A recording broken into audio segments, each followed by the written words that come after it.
The pregnancy test wasn't mine, that much was obvious. I found it hidden in the trash can of our master bathroom, buried beneath a crumpled pile of tissues and an empty shampoo bottle, two solid pink lines clear as day. My hands froze when I pulled it out, and for a moment, I just stared at it, struggling to process the fact that my wife, Mallory, hadn't said a word to me. We weren't trying for a baby. In fact, she'd been avoiding intimacy with me for months' headaches, late nights at work, her need for space every excuse in the book. Yet there it was, proof not just of a pregnancy, but of something far darker. My mind raced as I stood there, holding the test, filled with the kind of fury and disbelief that tightens your chest until you can't breathe. I knew Mallory well enough to know she didn't make mistakes. She was calculated, always 3 steps ahead. If she'd let this slip, it was either because she never thought I'd find it, or because she was arrogant enough to think I wouldn't piece it together. I didn't confront her right away, that would have been too easy. No, I needed to be smart. Mallory was a master manipulator, and if I confronted her with nothing but suspicions, she'd twist everything around until I was the one apologizing. I wasn't going to give her that satisfaction. Instead, I put the test back exactly where I'd found it, carefully rearranging the trash so it looked untouched. Then I walked out of the bathroom like nothing had happened, even though my world had just flipped upside down. My hands were still shaking when I sat at the kitchen table, pretending to scroll through my phone, listening for her footsteps upstairs. When she finally came down, her hair damp from the shower, she didn't even glance at me. She just poured herself a coffee and started scrolling through Instagram, acting like everything was normal. I couldn't believe it. She had the audacity to act like nothing had happened, like I hadn't just stumbled across the most damning evidence of her betrayal. I wanted to scream, to throw the mug of coffee out of her hands and demand answers, but I didn't, not yet.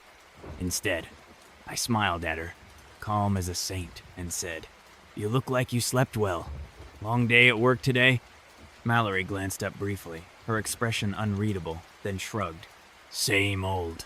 Meetings, deadlines, the usual." The casual way she said it made my stomach churn. She wasn't just lying, she was good at it, effortless. But if she thought I was some oblivious husband who would let her get away with whatever she was doing, she had another thing coming. I was going to figure out exactly what she was hiding, and when I did, she'd regret ever underestimating me. That night, I couldn't sleep not because I was restless or second-guessing myself, but because my brain was in overdrive. Mallory was playing a game, and I needed to learn the rules if I was going to beat her. I lay there, listening to her soft, even breathing as she slept beside me, completely unaware of the storm she'd unleashed. I wanted to believe there was an innocent explanation for the pregnancy test, but deep down, I already knew better. By morning, I had a plan. I decided to start small, observe her, look for inconsistencies, let her think she was in control. People like Mallory get careless when they think they've already won. I just had to be patient. At breakfast, she acted like nothing was wrong. She even kissed me on the cheek, which felt like an insult, now a sick little performance meant to keep up appearances. I played my part too, smiling and laughing at her jokes, but all the while I was watching her every move. I noticed the way she clutched her phone, like it was glued to her hand. Normally, she'd leave it on the counter or coffee table, but not today. She even took it with her to the bathroom, which was strange, considering how long she'd stay in there 15-20 minutes sometimes. "Everything okay?" I asked casually when she came out of the bathroom for the 3rd time that morning. "You've been in there a lot lately."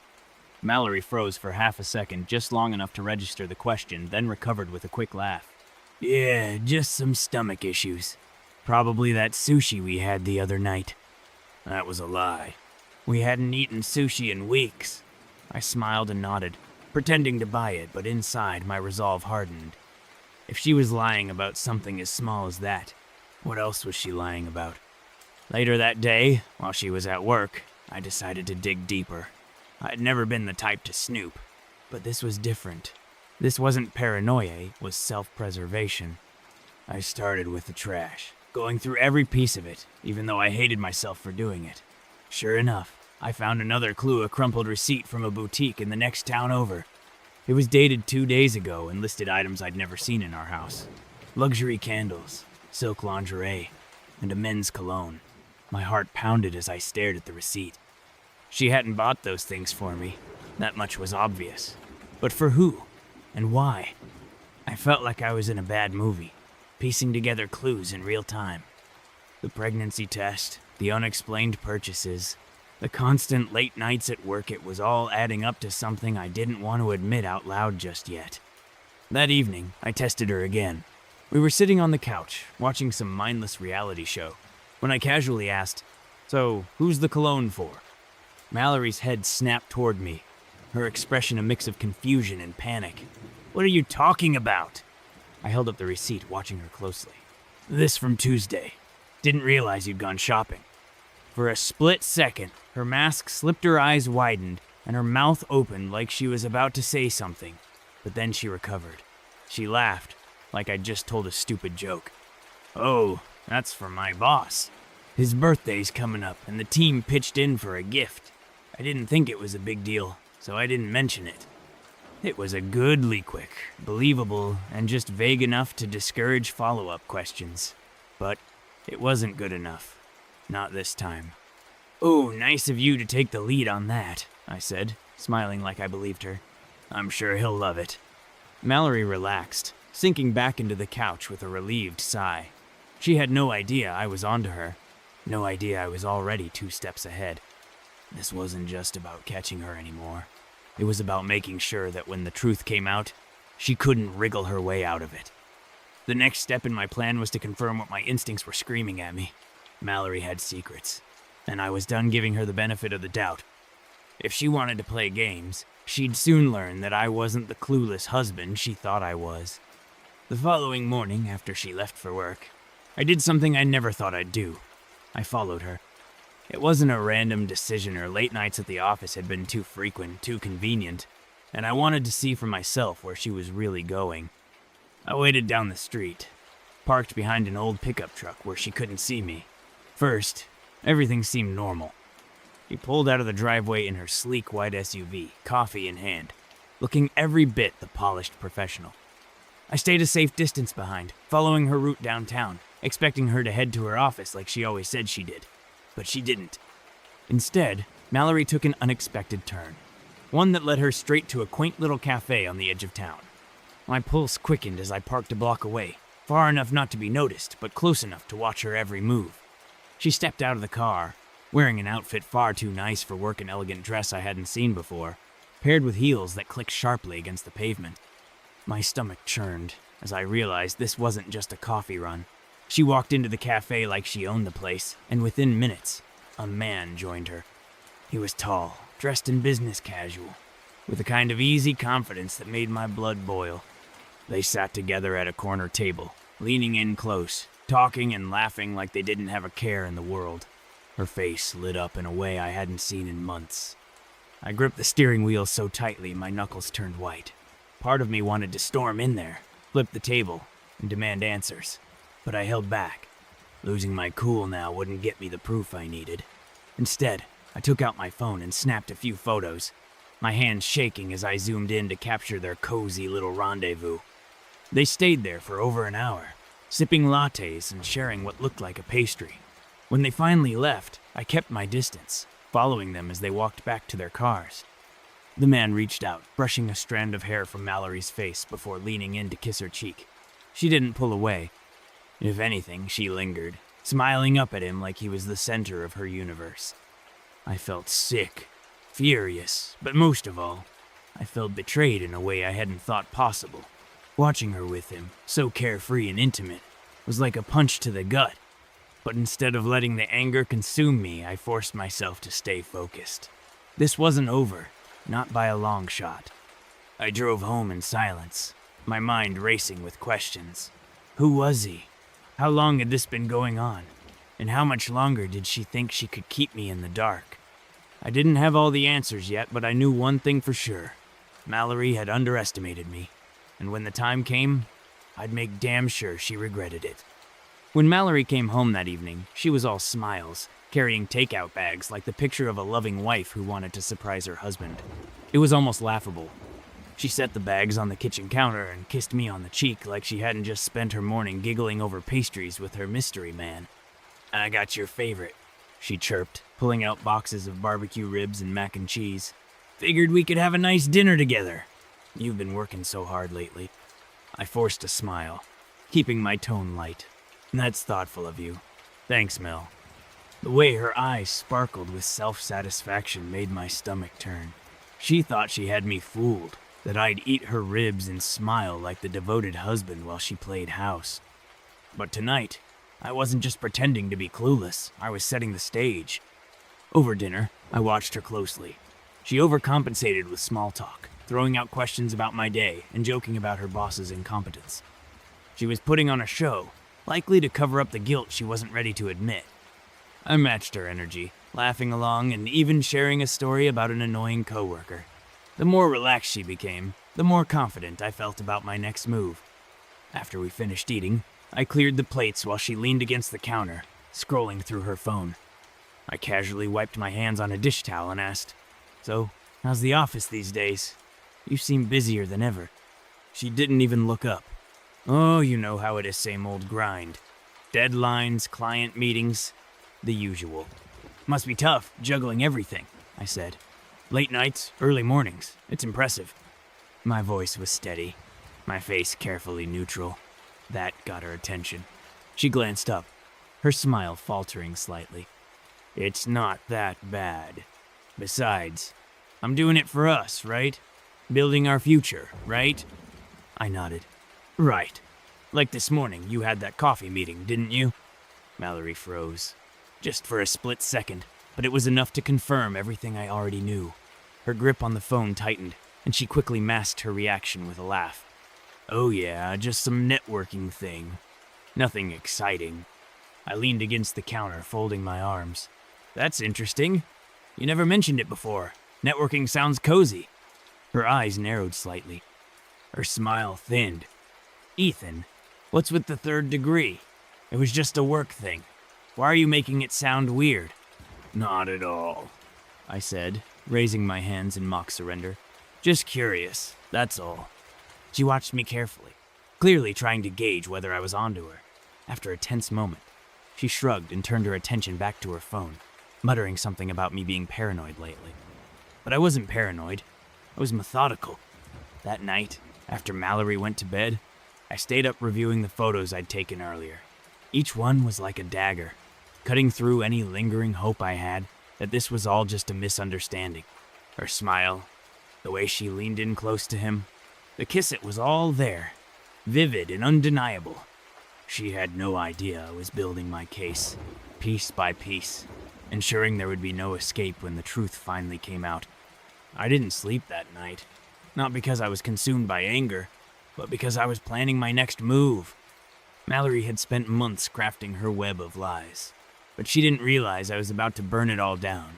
She thought she was untouchable, thought she was smarter than me. That would be her biggest mistake. The next day, I decided it was time to step up my game. Watching and waiting had served its purpose, but now I needed answers, real answers. I wasn't going to sit back and let Mallory control the narrative anymore. It was time to dig deeper, and for that, I needed leverage. While she was at work, I installed a small tracking app on her laptop. Mallory wasn't exactly tech-savvy, and her passwords were laughably predictable.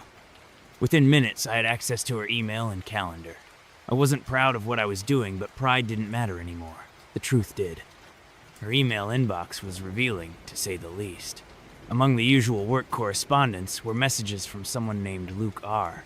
The emails weren't explicit, but they didn't have to be. Their playful tone, inside jokes, and frequent meeting arrangements told me everything I needed to know. Luke wasn't just a colleague or a casual friend.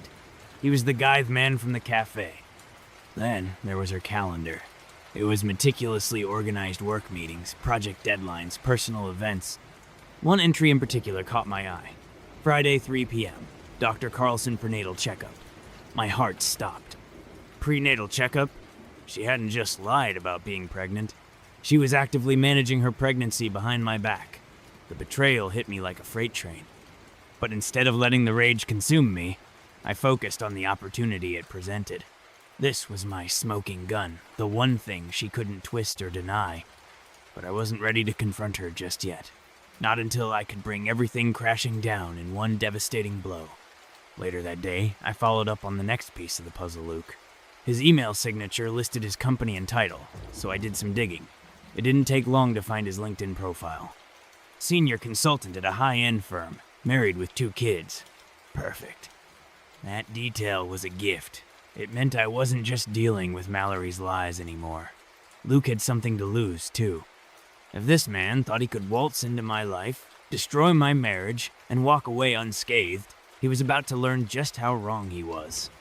By the time Mallory got home that evening, I had already begun laying the groundwork for my revenge. She walked through the door, exhausted and distracted. Her heels clicked against the hardwood floor as she tossed her bag onto the counter. "Hey," she said absently, rifling through the fridge for a bottle of water. "How was your day?" I smiled, keeping my tone casual. "Not bad. How about yours?"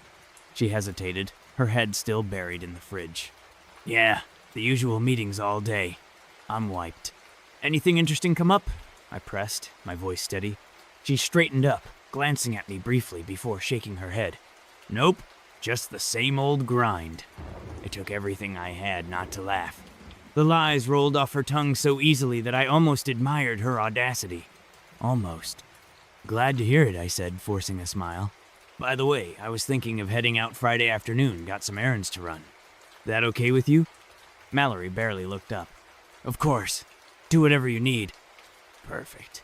She had no idea I'd seen her calendar. No idea I knew about her appointment or that I planned to be there. As I watched her settle onto the couch, scrolling through her phone like nothing had happened, I felt a strange sense of calm. Mallory thought she was untouchable, but she was wrong. So very wrong. This wasn't just about exposing her anymore. It was about making sure she never forgot what happens when you betray someone who trusted you. Friday arrived and I was ready. Mallory left the house in the morning, as usual, dressed for work with her laptop bag slung over her shoulder. She kissed me goodbye, like everything was fine, like she wasn't hiding an entire double life from me. I smiled back, waved her off, and then got to work. By 2:30, I was parked across the street from the clinic, listed in her calendar. The building was small, unassuming, tucked between a pharmacy and a dental office. I didn't know exactly what I was expecting to find, but my gut told me this was the moment everything would unravel. I waited in the car, eyes glued to the entrance. A steady stream of women came and went some alone, others with partners or friends. Then, at precisely 2:58, Mallory's white SUV pulled into the lot. She stepped out, looking around nervously, like she knew she was doing something she shouldn't. And then I saw him, Luke. He was already standing by the entrance, wearing a pressed shirt and slacks, holding a takeout cup of coffee like this was just another casual Friday. Mallory spotted him immediately, her face lighting up in a way that made my stomach churn. She walked up to him, and they embraced not a casual hug, but a lingering one, the kind that spoke volumes about what they were to each other. I clenched the steering wheel, forcing myself to stay calm. This was it. Proof. Watching them walk into the clinic together was like a nail in the coffin. They were in this together, and they thought they were untouchable, but they weren't. Once they were inside, I followed. I didn't walk through the main entrance. I wasn't ready to confront them just yet. Instead, I went around the side of the building, looking for another way in. A delivery door was propped open near the back, likely for staff, and I slipped inside unnoticed. The hallway was quiet, lined with generic office doors and bland medical posters. I could hear faint voices coming from down the hall, and I followed the sound until I reached a partially open door. Peering inside, I saw them sitting side by side, talking with a doctor. Mallory was smiling, her hand resting on her stomach as the doctor flipped through a chart. Luke looked every bit the proud partner. Nodding along and asking questions like this was the happiest moment of his life. My blood boiled.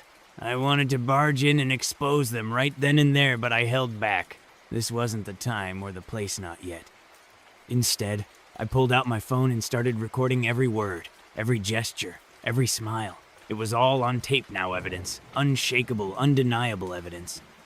I left the clinic before they even noticed me. My heart pounded with adrenaline and fury. Back in my car, I reviewed the footage. Each second fueled the fire inside me. This wasn't just about betrayal anymore. This was about humiliation, about destroying the little fantasy world they'd built behind my back. By the time I got home, I had a plan. Mallory was going to pay for what she'd done not just to me, but to herself. And Luke wouldn't walk away unscathed either. I wasn't just going to confront them. I was going to burn their entire charade to the ground. The weekend rolled in like a quiet storm, the kind that everyone feels but no one can predict. Mallory acted as if everything was normal, smiling, chatting, even suggesting we go out for dinner Saturday night. I played along, the perfect picture of a doting husband. But inside, I was building something she wouldn't see coming. My plan was set, and the first step would come at dinner. She picked a swanky Italian restaurant downtown, the kind with crisp white tables and overpriced wine. She wore a deep red dress I hadn't seen before, paired with heels that matched the shade perfectly. She looked stunning, which only made the anger simmering beneath my calm exterior even hotter. She was playing her role, acting like the wife she hadn't been for months, and I let her. For now. We were halfway through the meal, her fork twirling strands of linguine, when I struck.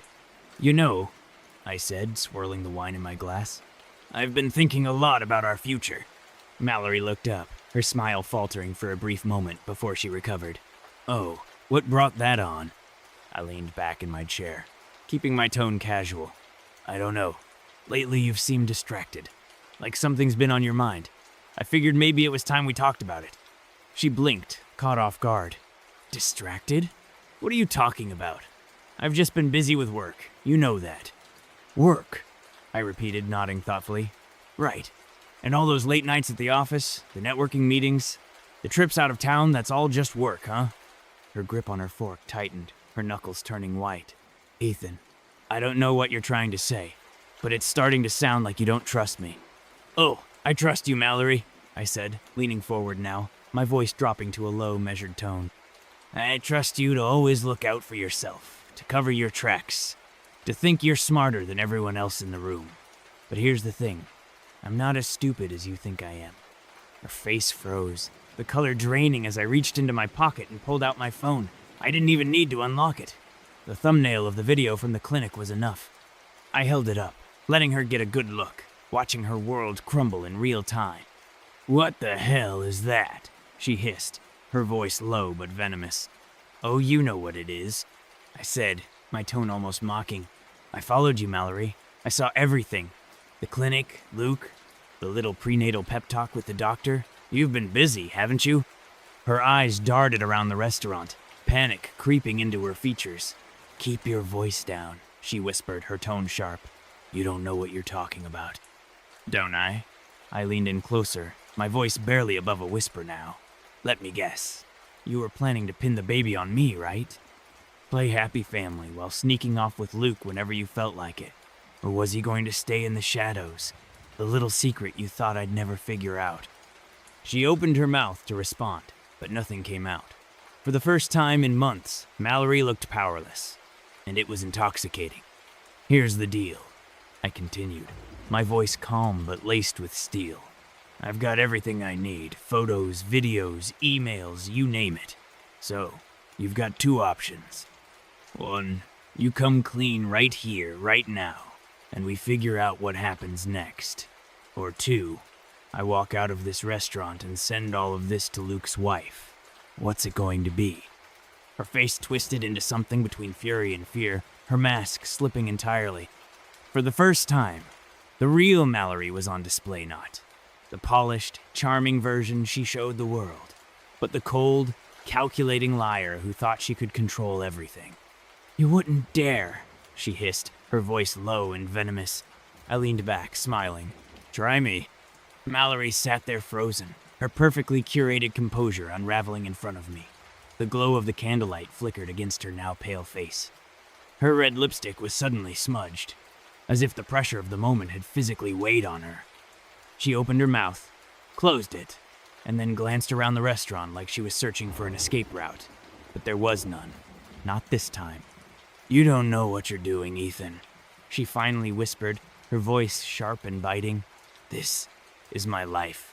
You can't just—" "Your life?" I interrupted, my voice still calm but with enough steel to cut through her excuses. Funny. I thought it was our life, Mallory. But clearly you've been building something else on the side. Don't you think it's time I got to know the full story? She narrowed her eyes, her hands trembling slightly as she placed her fork down. Fine, she said through gritted teeth. You want the truth? Here it is. Yes, I've been seeing Luke, but it's not what you think. I laughed loud enough to draw a glance from a nearby table.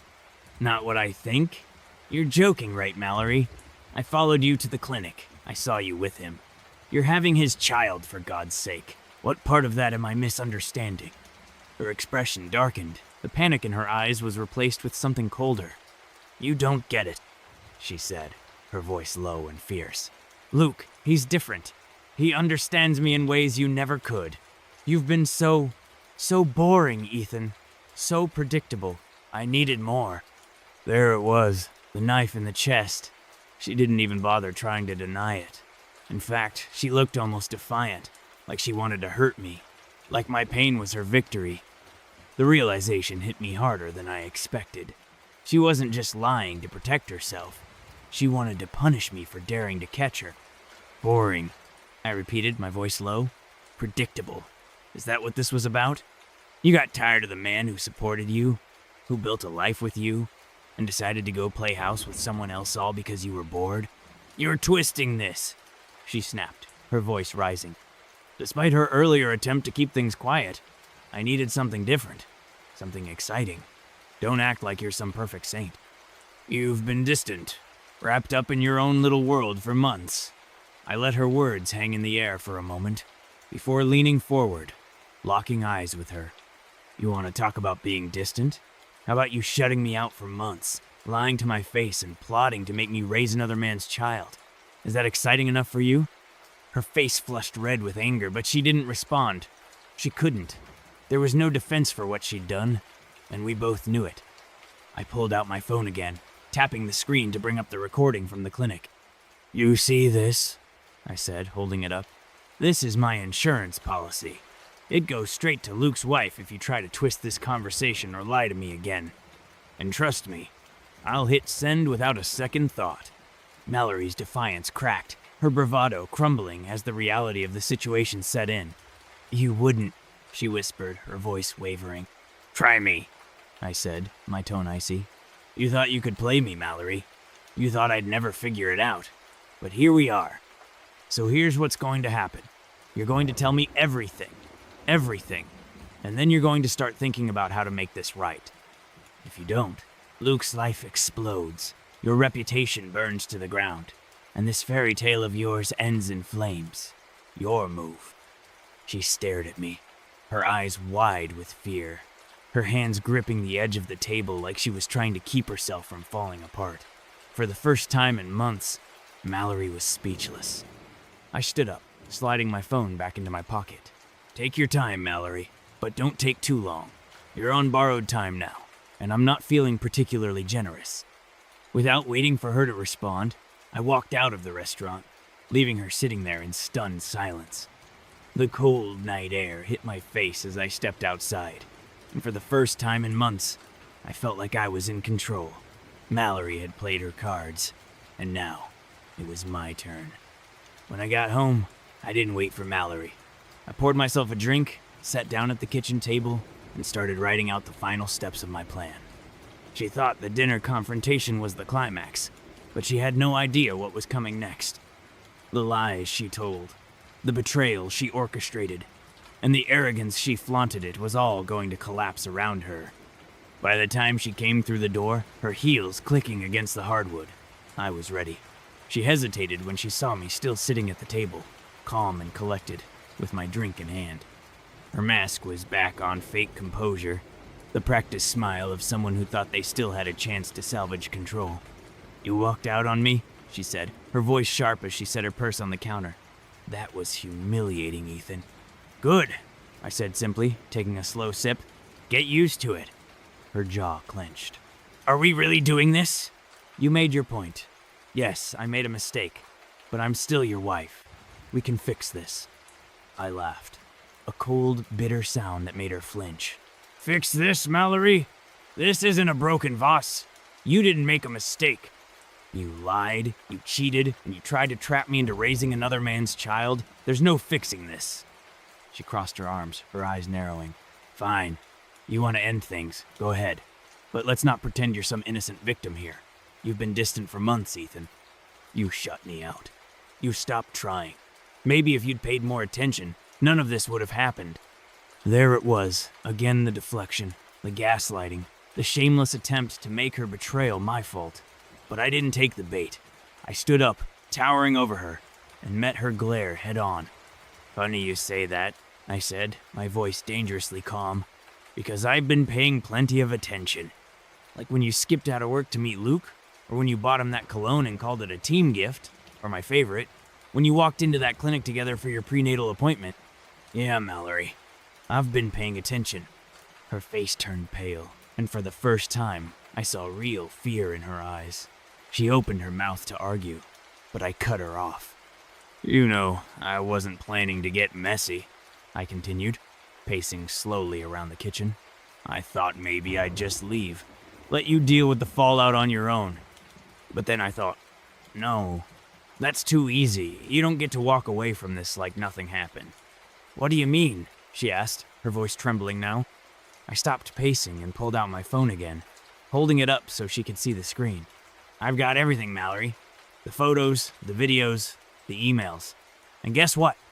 Luke's wife is one click away from seeing all of it. Her eyes widened in horror. Ethan, no. You can't. Oh, I can, I interrupted, my voice steady. And I will. Unless, of course, you want to make this easy for me. She stared at me, her hands trembling as she tried to maintain her composure. What do you want? She finally asked, her voice barely a whisper. First, I want the truth, I said, my tone sharp. All of it. No more lies, no more games. And second, I want you out. Pack your things, move in with Luke or wherever the hell you want to go. But you're done here. This is my house, and I'm not sharing it with you for one more second. She shook her head, tears welling in her eyes. You're being unreasonable. We can work this out. Unreasonable? I snapped, my voice rising for the first time. You don't get to call me unreasonable. You lied. You cheated. And you tried to trap me in your mess. This is your doing, Mallory, not mine. So pack your things or I send everything to Luke's wife. Your call. For a moment, I thought she might fight back, but the fire in her eyes flickered and died. She knew she'd lost. Without another word, she turned and walked upstairs, her footsteps heavy with defeat. I stayed in the kitchen, listening as she moved around the bedroom packing her bags. It wasn't over yet, not by a long shot, but for the first time in months, I felt like I was finally ahead. Mallory had underestimated me, and now she was paying the price. And Luke? His reckoning was coming next. Mallory was gone by the next morning. She didn't say goodbye, didn't leave a note, just packed her bags and disappeared like a thief in the night. I watched her car pull out of the driveway from the upstairs window, a strange mix of anger and relief churning inside me. The house felt different without her, quieter, almost hollow, but that emptiness was better than the suffocating weight of her lies. Now, it was Luke's turn. I'd spent the night drafting a carefully worded email to his wife, Christine. I knew her name from his social media profile, a detail I'd filed away when I first started digging into him. She seemed like the picture-perfect suburban mom smiling in every family photo, her kids hanging off her arms, their golden retriever always in the frame. She had no idea what her husband had been up to, but that was about to change. The email was simple but effective. I attached the photos, the video from the clinic, along with screenshots of Luke and Mallory's flirty emails. I didn't embellish or add commentary, just presented the facts and let the evidence speak for itself. Before sending it, I took one last look at the folder of incriminating files. This wasn't just about revenge anymore. This was about justice. They'd built their little fantasy world on a foundation of lies, and it was time to tear it down. I hit send. The fallout was immediate. Within an hour, Christine responded, her message a whirlwind of shock and gratitude. She hadn't seen it coming, she said, and thanked me for telling her the truth. I could almost hear the devastation in her words, the betrayal cutting her as deeply as it had cut me. But there was no sympathy left in Minot for her. Not for Luke, and certainly not for Mallory. Later that day, my phone buzzed with a number I didn't recognize. I answered, and sure enough, it was Luke. "What the hell do you think you're doing?" he barked, his voice laced with panic. "Cleaning up a mess," I replied coolly. "A mess you helped make," he shot back. "You had no right, he yelled. But I cut him off. "You slept with my wife. You lied to your own. And you think I don't have the right to call you out on it? Spare me." Luke was silent for a moment, probably trying to come up with some excuse, but I didn't give him the chance. "Let me make this very clear," I continued. "If you or Mallory try to come near me again, if you so much as send me a text, I'll take this public. I've got more than enough to ruin you completely, Luke. Your wife, your job, your perfect little life, they'll all go up in flames. So unless you want that, stay out of my way." "You're a real piece of work," he spat, but there was no fight left in his voice. "No, Luke," I said, my voice steady. "That's you. I'm just the guy who won't let you get away with it." I hung up before he could respond, a wave of satisfaction washing over me. Luke might have thought he could intimidate me, but he just learned the hard way that I wasn't the type to back down. That evening, I poured myself another drink and sat on the back porch, staring out at the yard I'd worked so hard to make my own. The anger was still there, simmering beneath the surface, but it felt different, now controlled, directed. Mallory and Luke had tried to destroy me, but in the end, they'd only destroyed themselves. I knew there'd be more fallout in the days to come. Mallory might try to spin the story, and Luke might attempt damage control, but it didn't matter. I had the upper hand now, and I wasn't letting go of it. For the first time in months, I felt free. The days that followed were a whirlwind of aftermath. Christine, Luke's wife, sent me a final email short, direct and filled with raw emotion. She told me she was filing for divorce, thanking me again for exposing the truth. She didn't hold back either, saying she hoped Mallory and Luke got exactly what they deserved. As for Mallory, she tried reaching out once, sending a single pathetic text. "Can we talk?" I stared at the message for a long moment before deleting it. There was nothing left to say. Mallory had burned every bridge, and I wasn't about to rebuild it for her. Let her face the consequences. Let her run to Luke or wherever rock she'd crawl under next. She wasn't my problem anymore. The silence in the house felt different now, peaceful even. I began focusing on myself for the first time in years, rediscovering hobbies I'd long forgotten. I picked up my guitar again, started running in the mornings, and reconnected with old friends who had always wondered why I'd married someone like Mallory. The weight of her betrayal still lingered, but it no longer defined me. It was just a scar, a reminder of what I'd endured and what I'd overcome. One afternoon, while organizing my office, I came across an old photo of Mallory and me from the early days of our marriage. We were smiling, carefree, wrapped up in a version of love that felt a million miles away now. I stared at it for a long moment, then tossed it into the shredder. That chapter of my life was over. I wasn't the same person anymore, and I had no intention of looking back. As for Mallory and Luke, I heard through mutual acquaintances that their relationship didn't last. Whatever spark they thought, they had fizzled out under the weight of guilt, shame, and the destruction they'd caused. Mallory moved to a different city, and Luke's reputation at work took a hit after Christine aired their dirty laundry. Poetic justice, if you ask me. If there's one thing I've learned from all of this, it's that betrayal doesn't just break you, it rebuilds you. Stronger and smarter than you were before. I wouldn't wish this experience on anyone, but in some strange way, I'm grateful for it. It forced me to see things clearly, shed the dead weight, and prioritize myself for once. To anyone reading this, wondering if they should stay in a toxic situation or fight for someone who doesn't value them, don't. Walk away. Hold your head high, and let the people who betray you drown in their own mess. Because trust me, there's nothing more satisfying than watching them crumble while you rise.